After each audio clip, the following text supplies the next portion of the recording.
Danas u intervju Tjedna rekreacije pričamo o tome kako vrhunski sport se zamijeni rekreacijom i to pričamo sa nogometnom legendom. A ta nogometna legenda odaziva se na nadimak Charlie! Evo me, tu sam. Šta se deliš toliko? Svi te čuju ovdje na Jarunu. Dobar dan, veterani Čorluka Charlie. Dobar dan, Slavice Parlo Horvat. Nogomet i nogometnu loptu zamijenio si biciklom i biciklizmom koji su našli mjesto u tvom velikom srcu. Pa evo, kako se to dogodilo i zašto baš bicikl? Pa dogodilo se prvenstveno zbog ozljeda, jel? S obzirom da sam imao dosta problema s tetivama, to mi je bio, ajmo reći, neki najbezbolniji način da ostanem čak i u formi kad sam bio ozlijeđen, ali evo i rodila se ljubav, stvarno uživam u tome.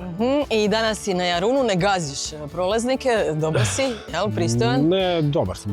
Kad god je lijepo vrijeme i uživam otići do Sljemena, ili kad sam u Istri negdje, naravno. I što se tiče ovako, kad je loše vrijeme, onda sam svakodnevno, ali na biciklu u teretani i evo, tu održavam formu. Jedna od rijetkih osoba baš koja je dan danas onako stabilna i super, evo. U ovoj rubrici vrlo često pričamo o tome kako vrhunski sportaši zapravo taj vrhunski sport zamijene rekreacijom.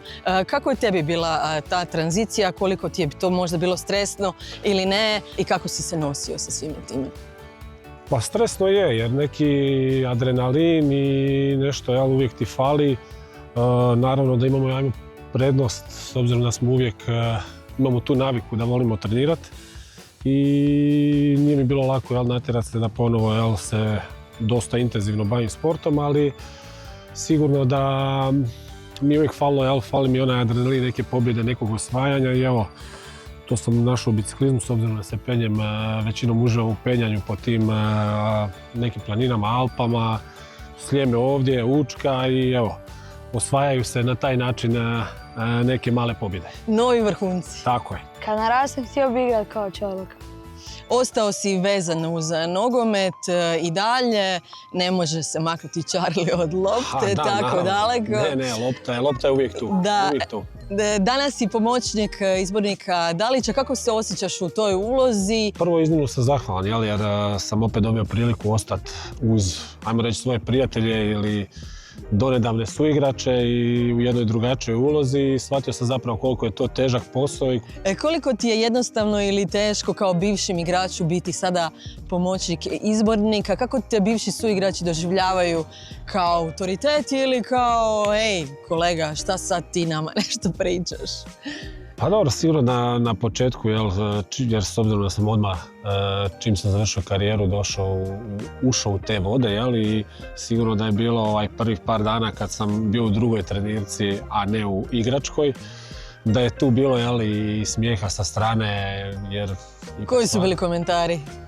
Da sam za krivim stolom, da bi trebao obući drugu trenirku i naravno da to je nešto normalno, ali sigurno da je kod mene bilo velike nervoze na početku jer isto sam se bavio time kako će me doživljavati donedavni suigrači, ali na kraju stvarno već 5 godina sam na toj poziciji i moram priznati da smo brzo našli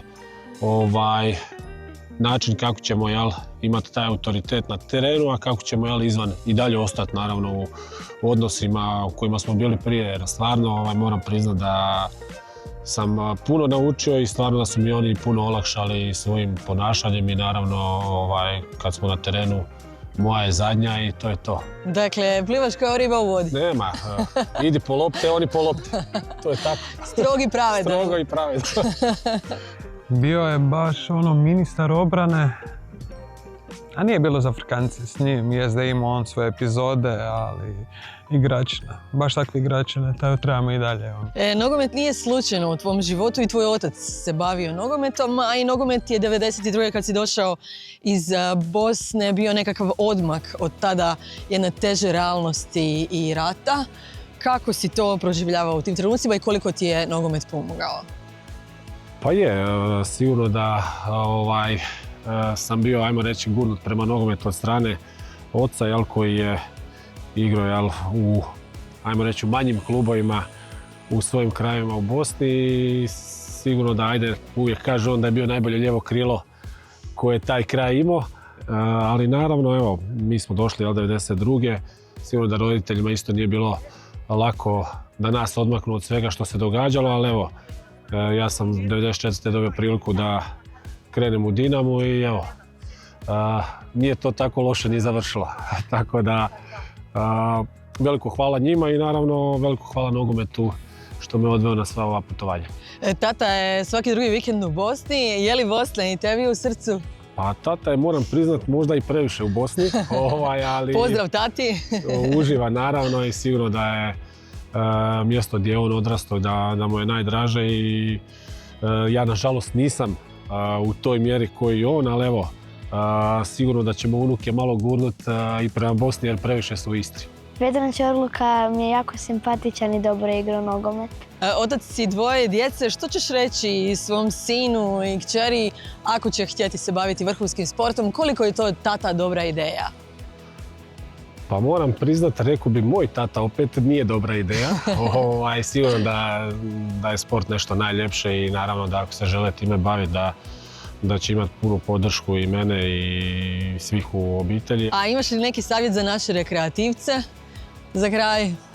Pa naravno imam da bave se sportom što je više moguće i da nađu sport u kojem će uživati, koji vole, koji će ih psihički, ajmo reći mentalno i fizički čini sretnim i naravno da dođu kući umorni jer nema ništa ljepše nego doći umoran poslije dobrog treninga. I sretni svojoj ženi, primjerice. Slažem se.